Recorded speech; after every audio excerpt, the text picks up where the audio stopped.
Selamat pagi, senang sekali saya Rosmi Rahma kembali menjumpai Anda dalam program Redaksi 33. Kami akan menyajikan informasi penting untuk Anda dan berikut di antaranya. Aksi unjuk rasa masyarakat Desa Jembayan Dalam dan Jembayan Tengah, Kecamatan Lokulu, Kabupaten Kutai Kartanegara direspon serius anggota DPRD setelah warga berorasi dengan pengeras suara dan membakar ban. Warga diundang ke ruang pertemuan dewan. Di dalam gedung DPRD, warga diterima Wakil Ketua DPRD Kukar Supriyadi ditemani Ahmad Yani. Dengan sangat bersemangat, warga meminta agar pemerintah, baik eksekutif maupun legislatif, turut campur dengan masalah yang dialami oleh warga menghadapi perusahaan tambang. Kami ada 6 orang. Ini 6 orang yang jelas yang saya tuntut ini 6 orang yang ada di sini. Tapi ini banyak simpatisan yang sebelumnya juga tergusur, mereka ikut. Banyak yang ikut kita karena mereka tidak berani karena selalu dibenturkan dengan aparat penegak hukum. Ada berapa luasannya? Kalau luasannya kurang lebih yang pertama kemarin tuh 13,5 hektar ditambah sawah itu kurang lebih 15 hektar ditambah lagi lahan saya sendiri. Artinya bahwa di hari Rabu sesuai dengan jadwal, sesuai dengan kesepakatan bahwa ada rapat dengar pendapat menghadirkan pihak-pihak terkait termasuk Kementerian ESDM, Kementerian Lingkungan Hidup melalui DLH Provinsi maupun Kabupaten, kemudian juga PT MHU, dan kita juga anggap pihak-pihak kontraktor MHU juga bisa hadir karena kan dialah yang melakukan obra-abri atau melakukan penambangan yang ada di lapangan yang tentu sangat merugikan warga. Pihak perusahaan tambang PT MHU atau Multi Harapan Utama dituding telah mencaplok lahan 6 warga seluas 18 hektar. Lahan yang dulunya kebun kini menjadi lahan tambang tanpa adanya penyelesaian berupa kompensasi lahan maupun tanam tumbuh. Warga juga mendatangi Pemkab Kukar dan diterima oleh Wiono, PLT Asisten 2. Pemkab Kukar menerima dokumen tuntutan dari warga dan segera melakukan koordinasi dengan para pihak untuk mencari jalan keluarnya. Kita akan berupaya untuk bisa menyelesaikan permasalahan ini, kendati pun dari sisi kewenangan dan sebagainya itu mungkin bertingkat-tingkat, tetapi kita akan berupaya untuk mencoba untuk bisa menyelesaikan secepat mungkin. Mudah-mudahan ini bisa kita selesaikan. Nanti kami akan juga segera berkoordinasi dengan pemerintah provinsi, termasuk juga mungkin dengan DPRD untuk kemudian mengambil langkah-langkah yang bisa kita lakukan. Tadi sudah disampaikan ada sekitar 5 tuntutan. Nah, mungkin ini akan kita coba agendakan bagaimana untuk bisa menyikapi apa yang sudah disampaikan oleh dari rekan-rekan yang melakukan unjuk rasa pada hari ini. Konflik lahan kebun menjadi pertambangan semakin marak terjadi di Kabupaten Kukar. Khususnya pertambangan batu bara dilakukan secara masif, baik yang dikerjakan secara sah oleh perusahaan berizin maupun perusahaan ilegal. Sejauh ini pemerintah maupun aparat hukum tidak sungguh-sungguh melakukan tindakan. Tim Kaltim TV, Hardin melaporkan.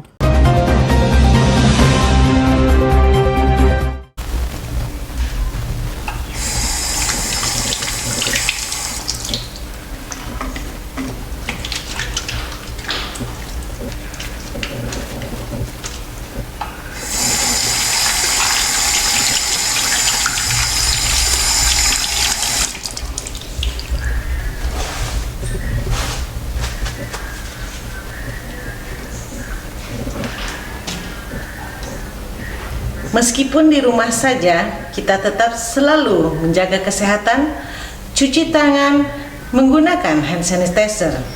Ingat, mulailah dari diri sendiri.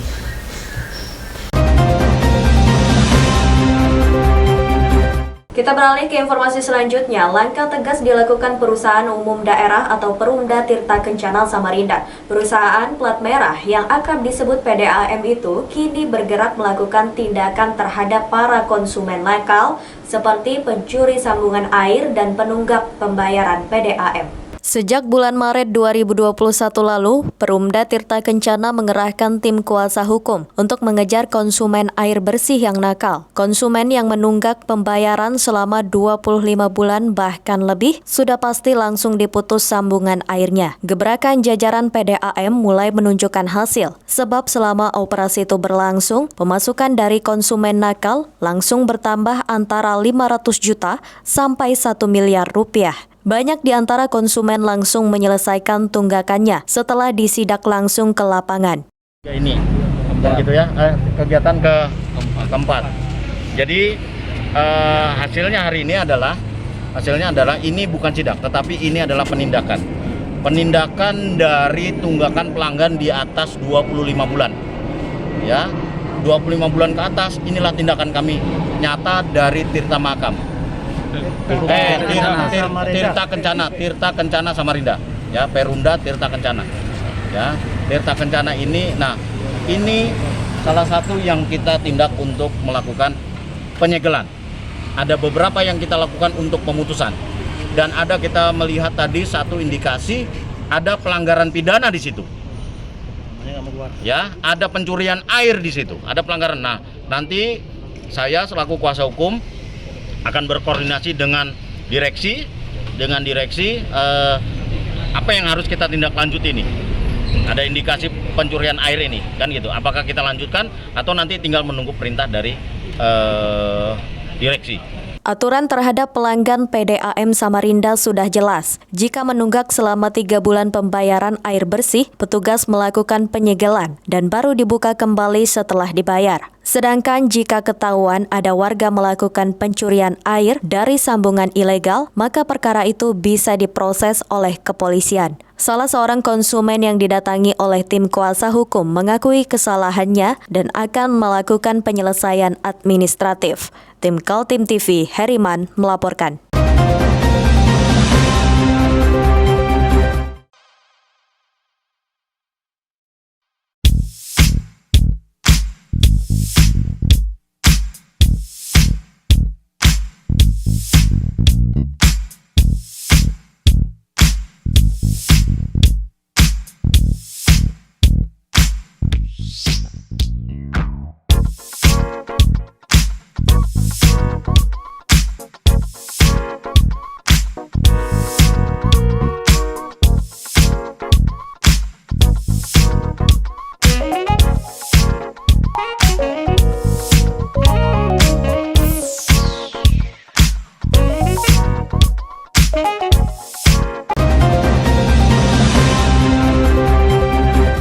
Kasus pencemaran di tanah Muhammad warga kilometer 11 Desa Tani Bakti Lojanan Kabupaten Kutai Kartanegara belum berujung selesai. Bahkan masalahnya kian melebar setelah diadukan ke DPRD Kaltim. Pihak perusahaan keberatan karena anggota legislatif itu sidak ke lokasi tambang. Berikut informasinya. Belum ada langkah penyelesaian secara tuntas mengenai konflik antara warga bernama Muhammad dengan perusahaan tambang batubara PT Insani Bara Perkasa. Meski sudah difasilitasi oleh Komisi 1 DPRD Kaltim, namun tanda-tanda penyelesaian belum muncul juga. Ketua Komisi 1 DPRD Kaltim Jahidin akan memperkarakan perusahaan dengan pelanggaran lingkungan hidup, yakni pencemaran. Dia melihat pihak perusahaan tambang yang dianggapnya telah merugikan masyarakat harus diberi pelajaran. Fokuskan penyidikan terhadap pelanggaran lingkungan hidup. Karena bagaimanapun tanam tumbuh daripada saudara Muhammad ini musnah sama sekali akibat daripada pencemaran lingkungan yang dilakukan oleh pertambangan yang dilakukan di sekitar. Tetapi ini kita masih memberikan kesempatan, tadi kesepakatan dengan Dinas Lingkungan Hidup Provinsi, nanti kita undang kembali perkebunan terkait dengan tanam tumbuhnya, kemudian situasi di sana, jadi Dinas Lingkungan Hidup Provinsi kita kawal bersama-sama untuk tetap mengecek kembali lokasi untuk memberikan keyakinan masing-masing. Kalau DPRD sudah, tetapi tetap kita dampingi. Jadi intinya Komisi 1 komitmen akan merekomendasikan supaya manajemen PT Insani Bara Perkasa ini diproses secara sesuai dengan hukum atas pelanggaran yang dilakukan terkait. Kemarahan Jahidin terlihat karena dia merasa tidak ada itikat PT Insani Bara Perkasa menyelesaikan masalah. Bahkan Jahidin semakin kesal karena dirinya diadukan oleh pihak perusahaan ke Dewan Kehormatan DPRD Kaltim. Perusahaan keberatan dengan langkah Jahidin melakukan inspeksi mendadak ke areal tambang PT Insani Bara Perkasa di Lojanan Kukar. Kasus itu berawal dari pengaduan warga bernama Muhammad ke Komisi 1 DPRD Kaltim. Muhammad mengklaim sudah memiliki lahan sejak tahun 1987 dan ditanami salak seluas 3,4 hektar. Namun sejak kehadiran perusahaan, lahan kebunnya terendam lumpur, longsor, dan banjir. Tim Kaltim TV, Hardin melaporkan.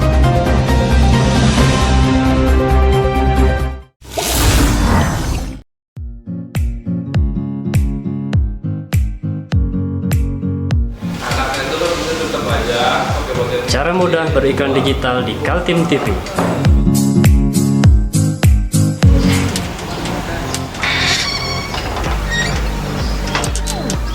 Yang pertama, jadilah sahabat Kaltim TV.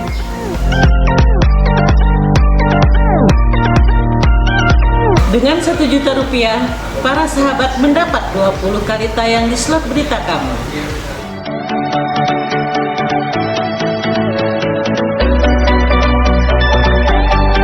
Dengan 20 detik dapat menjangkau 20.000 penonton. Anda beruntung karena mendapat kesempatan perdana dari kami. Ayo jadilah sahabat Kaltim TV.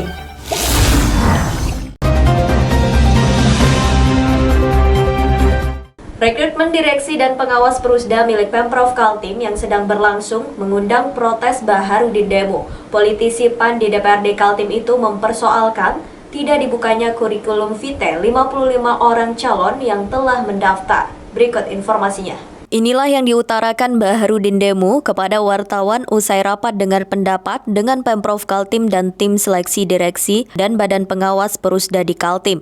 Awalnya dia optimis Pemprov Kaltim transparan, namun ternyata dia merasa masih ada yang disembunyikan. Awal kekecewaannya setelah dalam rapat di gedung DPRD Kaltim itu, Baharudin meminta kepada Pemprov dan panitia seleksi memberikan kurikulum vitae para calon yang mendaftar. Namun oleh Pemprov Kaltim yang diwakili Biro Ekonomi soal dokumen kurikulum vitae itu harus dimintakan kepada Sekretaris Daerah selaku Ketua Tim Seleksi Direksi Perusda. Sebagai anggota Komisi 2, Baharudin Demo mengaku kecewa. Semestinya semua terkait seleksi tidak ada yang ditutup-tutupi. Bahkan, kurikulum vitae yang sangat penting menurut Baharudin bisa diupload ke website agar publik bisa terlibat menilainya. Kami ini di Komisi 2 bersama dengan teman-teman, ada Bu Ketua Komisi, harapan terbesarnya adalah tidak ada hal yang tidak dipublikasikan.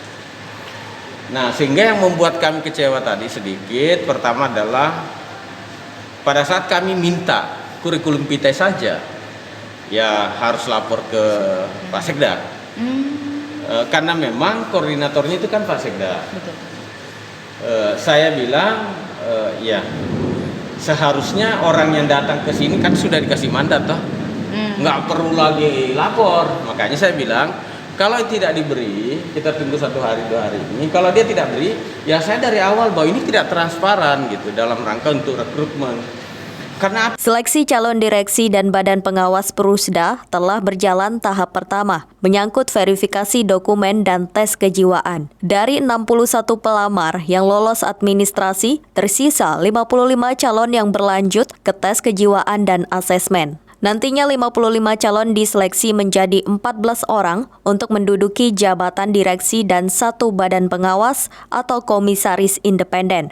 Jabatan yang lowong itu adalah 2 orang direksi PT Jamkrida, 3 orang untuk direksi PT Migas Mandiri Pratama, 3 orang direksi PT Ketenagalistrikan, 1 orang direksi Perusda Silva Kaltim Sejahtera, 3 direksi Bara Kaltim Sejahtera, dan 2 orang direksi Melati Bakti Satya. 1 orang lagi untuk jabatan badan pengawas, komisaris independen Perusda Bara Kaltim Sejahtera. Perusda ini tidak boleh lagi menjadi mainan. Tidak boleh lagi menjadi hal-hal yang tidak transparan. Harus semua dibuka sehingga nanti ke depan harapannya kepada petinggi-petinggi Perusda terpilih ini tidak lagi menjadi orang yang tidak mau terbuka juga gitu. Nah itu satu. Tapi yang menarik disampaikan Pak Prof Aji ya selaku tim sel independen kan? Siap. Apa yang diharapkan Pak Komisi 2 dan yang diharapkan Pak Prof itu sama. Ternyata dia jam 10 pagi dia sudah minta. Sampai hari ini pun dia tidak dapat. Ini yang Belum ada respon dari Pemprov atas protes Baharudin Demu, namun dari jadwal rekrutmen, diketahui Pemprov Kaltim rencananya sudah mengumumkan hasil seleksi pada 14 April 2021. Tim Kaltim TV, Hardin melaporkan.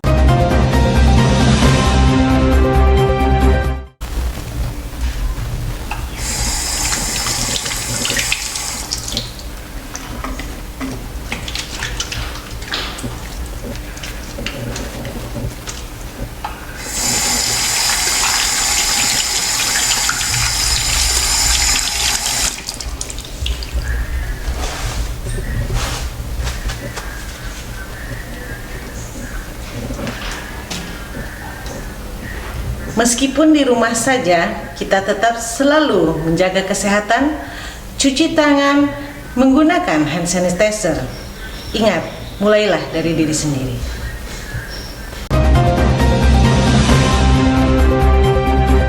Bulan April 2021 menandai separuh perjalanan masa jabatan Isran Nur dan Hadi Mulyadi sebagai Gubernur dan Wakil Gubernur Kaltim periode 2018-2023. Selama 2,5 tahun itu, kegelisahan masyarakat mulai bermunculan, terutama diwakili para wakil rakyat di DPRD Kaltim. Awalnya dari kritikan Ketua DPRD Kaltim Makmur HPK, usai menerima laporan keterangan pertanggungjawaban APBD tahun 2020 dari Pemprov Kaltim.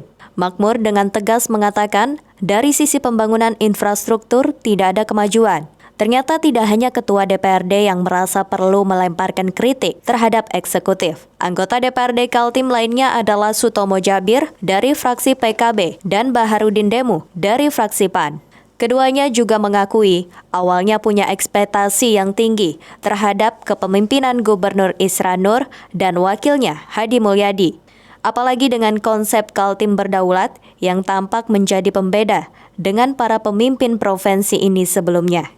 Pembangunan SMA saja paling sekitar 8 sekolah aja terbangun, ya kan, SMA. Kemudian saya lihat perguruan tinggi nggak ada sama sekali. Jumlah kabupaten aja 10 yang dibangun itu cuma 8. Udah 10. Nah itulah, sementara jumlah anak didik kita ini kan makin hari makin bertambah. Dan ini relevan dengan fakta ketika kita turun di lapangan. Saya misalnya di beberapa tempat, katakanlah tadi saya bilang di Malabangka Senior itu kan, desa Senior itu salah satu desa tertua yang ada di Kutim itu. Sampai ada Hotel Bumi Senior kan. Bahkan di Kaltim Senior itu sangat memprihatinkan sekolahnya. Ada saya foto-foto itu. Sekolahnya tuh ruang guru, ruang kepala sekolah, lab itu dipakai untuk belajar sekolah. Dengan ruang belajarnya seperti itu, apalagi fasilitas di dalamnya, apalagi SDM pengajarnya. Nah inilah yang... Kritikan Baharudin Demu lebih menohok lagi. Karena ada janji-janji Isran Nur dan Hadi Mulyadi selama masa kampanye, tapi tidak terlihat pada realitasnya. Anggota Komisi 2 yang membidangi masalah ekonomi itu menyampaikan janji PAD Gubernur mencapai 32 triliun rupiah per tahun hingga rencana membangun jalan pertanian. Di janji kampanyenya Pak Isran itu bicara tentang jalan-jalan pertanian yang begitu ada sekitar berapa kilometer ya yang akan dibangun. Yang ini saya tidak melihat.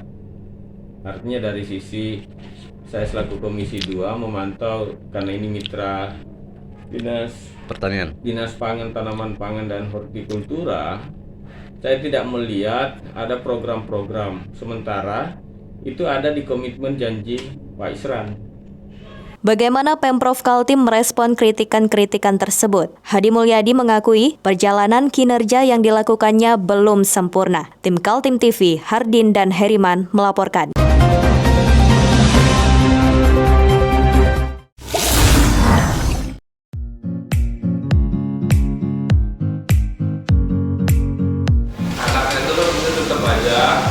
Cara mudah beriklan digital di Kaltim TV.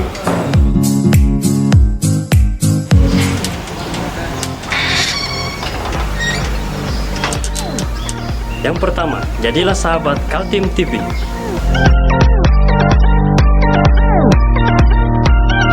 Dengan Rp1.000.000, para sahabat mendapat 20 kali tayang di slot berita kamu.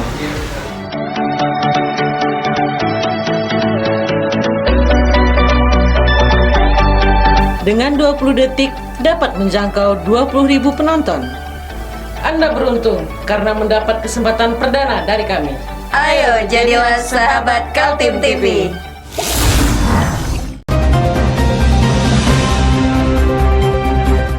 Demikian redaksi 33 edisi kali ini. Informasi lainnya dapat Anda simak melalui situs website kami www.kaltim.tv, channel YouTube dan fanpage Facebook Kaltim TV. Jangan lupa untuk selalu patuhi protokol kesehatan. Saya Rosmi Rahma bersama kerabat kerja yang bertugas pamit undur diri. Selamat pagi, selamat beraktivitas dan sampai jumpa.